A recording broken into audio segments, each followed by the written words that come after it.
75 वर्ष की उम्र में सुलोचना देवी की याददाश्त काफी कमजोर होती जा रही थी। उन्हें रोजमर्रा की चीजें याद न रहती, लेकिन जो उन्हें हमेशा याद रहता वह था उनका बेटा। दिन हो या रात, एक पल भी ऐसा न होता जब उन्हें अपने बेटे की याद न आती। दूसरी तरफ बेटा था जो साल भर में एक आध बार अपने माँ को फोन कर लिया करता और 1-2 मिनट से ज्यादा बातें भी न किया करता। फिर भी यह बूढ़ी माँ टकटकी लगाए अपने बेटे का इंतजार करती रहती। एक दिन बेटे का विदेश से फोन आया। हेलो हेलो, सुन रही हो ना माँ? अनिल बोल रहा हूँ, तुम्हारा बेटा।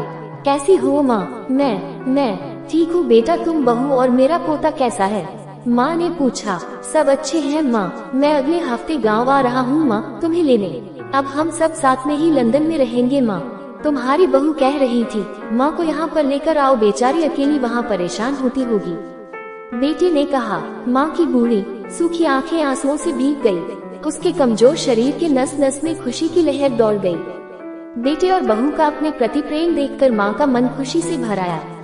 बेटे ने आगे कहा, माँ तैयार रहना माँ, मुझे ज्यादा दिन छुट्टियाँ नहीं है। जिस से जितने पैसे लेने हैं लेकर रखना, तब तक मैं प्रॉपर्टी डीलर से बात कर लेता हूँ। घर के लिए माँ ने पूछा। हाँ माँ, गाँव का घर हमें बेच देना पड़ेगा।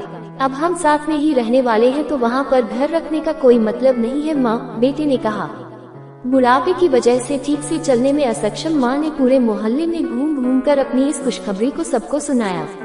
सभी को खुशी हुई, सबको लगा माँ जी के आखिरी दिन अपने परिवार के साथ खुशी से बीत जाएंगे। घर वापस आकर माँ ने अपने घर के कोने कोने को ऐसे देखा जैसे वह अपने दूसरे बेटे को देख रही हो। देखे भी क्यों ना, उस घर को अपने बेटे से कम थोड़ी समझा था।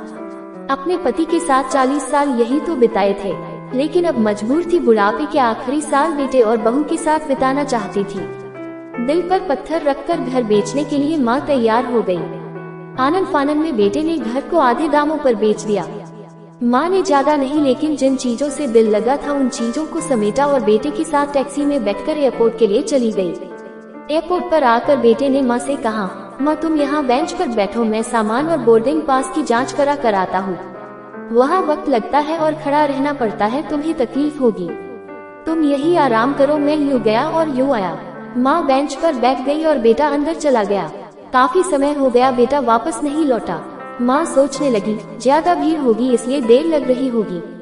उद्धरण चिन्ह, अंधेरा होने को आया। अब तो लोगों की चहलकदमी भी कम होने लगी। माँ को अब चिंता होने लगी। एक कर्मचारी ने आकर पूछा, किससे मिलना है माँ जी आपको? यहाँ पर क्यों बैठी है? डरती हुई आवाज में सुलोचना देवी बोली, मेरा बेटा अंदर सामान की जांच कराने गया है। लंदन जा रहे हैं हम। क्या नाम है माँ जी आपके बेटे का? कर्मचारी ने पूछा। अनिल नाम है मेरे बेटे का, सुलोचना देवी ने बताया। कर्मचारी अंदर गया और थोड़ी देर बाद बाहर लौटा। उसने सुलोचना देवी से कहा, माँ जी लंदन जाने वाली फ्लाइट तो दोपहर में ही जा चुकी है और आपका बेटा भी उस फ्लाइट में बैठकर लंदन जा चुका है। अब आपके यहाँ बैठने का कोई मतलब नहीं है। आप ही अपने घर चली जाए। क्या जा चुका है और मैं घर जाऊँ? घर? माँ की आंखों से आंसुओं के सैलाब उठने लगे। जैसे तैसे माँ घर पहुँची, जो अब उसका था ही नहीं, बिक चुका था। वो वही बरामदे में तुलसी के पास सो गई। घर के नए मालिक को उस पर दया आई तो एक कमरा किराए से उसको दे दिया। पेंशन के पैसों से खाना और किराए का बंदोबस्त हो जाता था। दिन बीतने लगे। कुछ दिनों बाद घर के नए मालिक ने सुलोचना देवी से कहा, माँ जी आप अपने रिश्तेदारों के यहाँ पर जाकर क्यों नहीं रहती है? इस उम्र में आपके लिए वही अच्छा होगा। अच्छा तो होगा, लेकिन अगर मेरा बेटा वापस आया तो उसका ख्याल कौन रखेगा? मेरा बेटा बहुत भोला है, उसे अपना ख्याल रखना बिल्कुल नहीं आता। मैं कहीं नहीं जाऊंगी, क्या पता कब उसे मेरी जरूरत पड़ जाए। माँ ने कहा। दोस्तों, सच बता रहा हूँ, माँ की ऐसी बातें सुनकर मेरी आंखों में आंसू आ गए। किसी ने सच ही कहा है, पूत कपूत हो सकता है लेकिन माता कभी कुमाता नहीं होती। दोस्तों, आप सभी से हाथ जोड़कर विनती करता हूँ, अपने माता पिता की जितनी हो सके सेवा करना।